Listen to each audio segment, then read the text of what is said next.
በእነዚህ ታላላቅ የነነዌ ኃጢያቶች ያልተበከለ ሀገር በዘመናችን አይኖርም። ነገር ግን ለኛ የተላኩና ልክ እንደ ነብዩ ዮናስ ያሉ አባቶቻችንን መስማት አልቻልንም። የነነዌ ሰዎች በመስማታቸው በ3 ቀን ሱባኤ ድነዋል። እኛ ግን ለዓመታት ጾመን እንኳን ከመቅሰፍቱና ከመከራው መትረፍና መዳን አልቻልንም ማለት። በ2018 ዓመተ ምህረት የነነዌ ጾም የሚገባው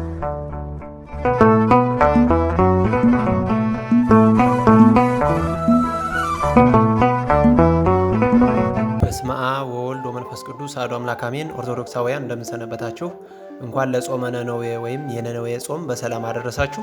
በዛሬ ቪዲዮአችን እንግዲህ ነነዌ ማናት፣ ጾመ ነነዌ የተባለው ስለምንድን ነው፣ እንዲሁም የዘንድሮ የ2018 ዓመተ ምህረት የነነዌ ጾም መቼ ይጀምራል የሚሉትን ነገሮች እንመለከታለን ማለት ነው። ለቻናሉ አዲስ የሆናችሁ ቻናላችንን ሰብስክራይብ በማድረግ ጀምሩ። በኢትዮጵያ ኦርቶዶክስ ተዋሕዶ ቤተክርስቲያን የአጽዋማት ቀኖና መሰረት እንግዲህ 7 የአዋጅ አጽዋማት አሉ። ከሰባቱ አዋጅ አጽዋማት አንዱ በዕለታትና ተውሳክ በየዓመቱ በመጥቅ ድምር ውጤት የምትውልበት ወይም የምትጾምበት ቀን የሚታወቀው አንዷ እንግዲህ ጾመ ነነዌ ወይም የነነዌ ጾም ናት ማለት ነው። እንግዲህ ጾመ ነነዌ ምንድነው የሚለውን ከማየታችን በፊት ነነዌ ማናት የሚለውን ነገር ብንመለከት ጥሩ ነው። ነነዌ ማለት እንግዲህ ምንድነው ስንል የቦታ ስም ሲሆን በዘፍጥረት 10 ምዕራፍ 10 ቁጥር 11 ላይ ጀምሮ እንደምናገኘው ነነዌ በጤግሮስ ወንዝ ዳር በኃያሉ በናምሩድ ዘመን የተመሰረተች ናት። ነነዌ እንግዲህ ሰፊና ያማረች መናገሻ ከተማም ነበረች። የከተማዋ ቅጥርም ርዝመቱ 12 ኪሎ ሜትር የነበረና እንዲሁም በታሪክ ላይ እንደምናውቀው አሶር የሚባል የጥንታዊ ሀገር ዋና ከተማም ነበረች። መንግስቷም እንግዲህ ጠንካራ በነበረችበትና በተስፋፋችበት ጊዜ በሰሎሞን ልጅ በሮብዓም ዘመን የእስራኤል መንግስት ሰሜን እስራኤልና ደቡብ ወይም ይሁዳ ተብላ ከሁለት በመከፈሏ ምክንያት ብርታት በማጣቷ ስትፈታተናትና የእስራኤልን መንግስት ስትወጋት ትኖር ነበር ማለት ነው። በአንድ ወቅት እንደውም ንጉሱን ምናሴንም ወደ ባቢሎን ወስደው እንደነበረ ታሪክ ይነግረናል። ነገር ግን የይሁዳ መንግስት መናገሻ ወይም ዋና ከተማ የነበረችው ኢየሩሳሌምንና ህዝቧን አላጠፋችም ነበር። በሁለተኛ መጽሐፈ ነገሥት ምዕራፍ 19 ቁጥር 10 እስከ 35 ያለውን ስንመለከት እንደምናገኘው በሕዝቅያስ ዘመነ መንግስት አሶራውያን እግዚአብሔርን እጅግ አድርገው ተፈታትነው ስለነበረ የእግዚአብሔር መልአክ ሰራዊታቸውን በሙሉ አጥፍቶባቸዋል። በዚያችም ሌሊት የእግዚአብሔር መልአክ ወጣ፣ ከአሶራውያንም ሰፈር 185,000 ገደለ። ማለዳም በተነሱ ጊዜ እነሆ ሁሉ በድኖች ነበሩ።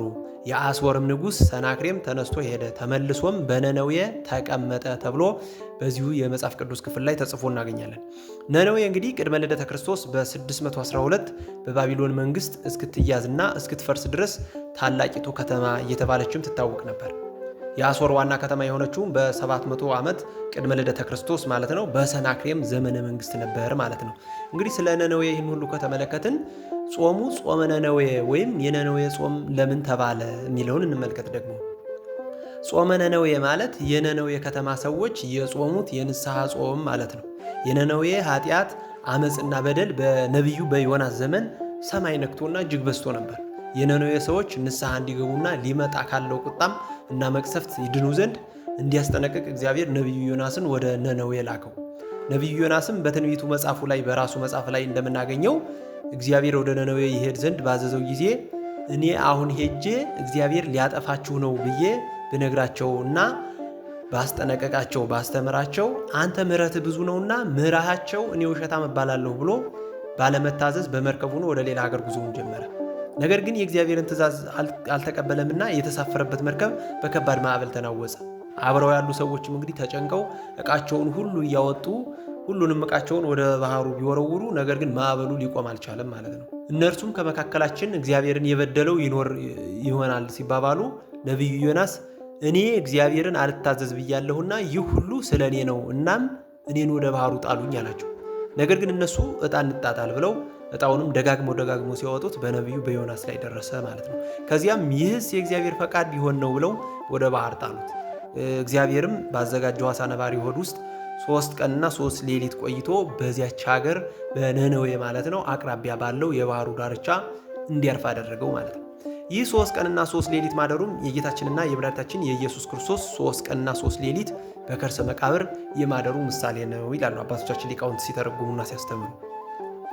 እዚህ ላይ እንግዲህ ከነቢዩ ዮናስ የምንወስደው ትምህርት እንደ ሀገርም ይሁን እንደ ሃይማኖት የሚመጡብን ችግሮችና መቅሰፍቶች በሚኖሩ ጊዜ ይህ የነገሌ ኃጢአት ነው፣ ይህን የእግዚአብሔር ያመጣብን እነገሌ ይህን ካለማድረጋቸው የተነሳ ነው ከማለታችን ይልቅ ከማለታችን በፊት የራሳችንን በደል አስበን ይህ ስለ ኃጢአቴ ነው ማለት እንዳለብን ነው ማለት ነው ከነቢዩ ዮናስ የምንማረው። የሌሎችንም ኃጢአት ከመመርመራችን በፊት እግዚአብሔር ይህንን ቅጣት ያመጣው ስለ እኔ ኃጢአት ነው ብለን የሌሎችንን ከመመራመራችን በፊት ራሳችንን ለንስሐ ማዘጋጀት ትክክለኛው መፍትሄ ነው ማለት ነው። ልክ እንደ ነነዌ ሰዎች ከመቅሰፍት ለመዳን ከፈለግን በትንቢተ ዮናስ ምዕራፍ 33 ቁጥር 4 ላይ እንደምናገኘው መጀመሪያ ከተልእኮው ቢያፈገፍግም ዮናስም አንድ ቀን መንገድ ያህል ወደ ከተማይቱ ውስጥ ሊገባ ጀመረ፣ ጮኸም፣ በ3 ቀን ውስጥ ነነዌ ትገለባበጣለች አለ እንደተባለው ሁሉ ነቢዩ ዮናስ የኋላ ኋላ እንግዲህ ወደ ነነዌ ሄዶ የእግዚአብሔርን መልእክት አውጇል። በዚያን ጊዜ የነበሩት ሰዎችም በዚያው መጽሐፍ ቁጥር 5 ላይ እንደምናገኘው የነነዌም ሰዎች እግዚአብሔርን አመኑ፣ ለጾም አዋጅም ነገሩ፣ ከታላቁም ጀምሮ እስከ ታናናሹ ድረስ ማቅ ለበሱ እንዲል መጽሐፉ በንስሐ በጾምና ራሳቸውን ዝቅ በማድረግ ማቅ ለብሰው ከእግዚአብሔር ጋር ታርቀው ከጥፋትና ከመጣው መቅሰፍት ሁሉ ድነዋልና ይህ ጾም ጾመ ነነዌ ወይም የነነዌ ሰዎች ጾም ተባለ ማለት ነው። ይህንን መከራና መቅሰፍት እንግዲህ በእነርሱ ላይ ሊወርድ የነበረውን እሳት እግዚአብሔር ከላይ የዛፎቹን ጫፍ አቃጥሎ አሳይቷቸው ተመልሷል ማለት ነው። እንግዲህ እግዚአብሔር የተቆጣባቸው እነዚህ የነነዌ ኃጢአቶች በዘመናችን በየቤቱ በየከተማው በየሀገሩ በየቤተ መንግስቱና በየጉልበታሙ የማይሰራ ኃጢአት የለም። ክደቱ ነው፣ ደም ማፋሰሱ፣ ቋንቋ አልባ ጭካኔው፣ እንዲሁም በእግዚአብሔር ላይ ማሴሩ፣ ዝሙቱ፣ መተቱ፣ ጥንቆላው፣ ግፉ፣ እንዲሁም በንግድ መልክ የምናጭበረብረው ማጭበርበር አሁንም እኛ እያደረግነው እንገኛለን ማለት ነው። ይህ ሁሉ ነው እንግዲህ የነነዌ ኃጢአት ተብሎ ነቢዩ ዮናስ ከመጣባቸው መቅሰፍት ይድኑ ዘንድ ንስሐ የገቡ ዘንድ የተላከበት ኃጢአት ይህ ነበረ። እኛም በዘመናችን ይህን ሁሉ እያደረግነው እንገኛለን። በእነዚህ ታላላቅ የነነዌ ኃጢአቶች ያልተበከለ ሀገር በዘመናችን አይኖርም። በሀገራችን በኢትዮጵያ እንዲሁም በእኛ ዘመን የሚታየው የሚሰማው ሁሉ የሚደረገው ነገር ከኃጢአተ ነነዌ ቢከፋ እንጂ የሚሻል እንዲሁም ቢበዛ እንጂ የሚያንስ አይሆንም ማለት ነው። ነገር ግን ለእኛ የተላኩና ልክ እንደ ነቢዩ ዮናስ ያሉ አባቶቻችንን መስማት አልቻልንም። እኛ የነነዌ ሰዎች በመስማታቸው በ3 ቀን ሱባኤ ድነዋል። እኛ ግን ለዓመታት ጾመን እንኳን ከመቅሰፍቱና ከመከራው መትረፍና መዳን አልቻልንም ማለት ነው። የዚህ ምክንያት ደግሞ እኛ የምንጾመው ልክ እንደ ነነዌ ሰዎች በተሰበረ ልቡናና በሐዘን ንስሐ በመግባት ከልባችን ሆነን አይደለም ማለት ነው። ነገር ግን ልክ እንደ ነነዌ ሰዎች የእግዚአብሔርን ቃል በመስማትና በተሰበረ ልቡና በአንድነት ሆነን ከጾምነው እኛም ከመጣብን መቅሰፍት እንድናለን። እናም ይህ ጾም ከ7ቱ የአዋጅ አጽዋማት አንዱ ሲሆን በየዓመቱ የሚገባበት ቀን በስሌትና የተለያየ ነው። በዚህ ዓመትም ማለትም በ2018 ዓመተ ምህረት የነነዌ ጾም የሚገባው ጥር 25 ቀን ሲሆን ይህ ጾምም ለ3 ቀናት የሚጾም ጾም ነው ማለት ነው። ያስተማረን የመከረን የአባቶቻችን አምላክ ስሙ የተመሰገነ ይሁን። እንደተለመደው ለቻናላችን አዲስ የሆናችሁ ቻናላችንን ሰብስክራይብ በማድረግ አገልግሎቱን ደግፉ። በቀጣይ ቪዲዮ እስከምንገናኝ ቸር ሰንብቱ።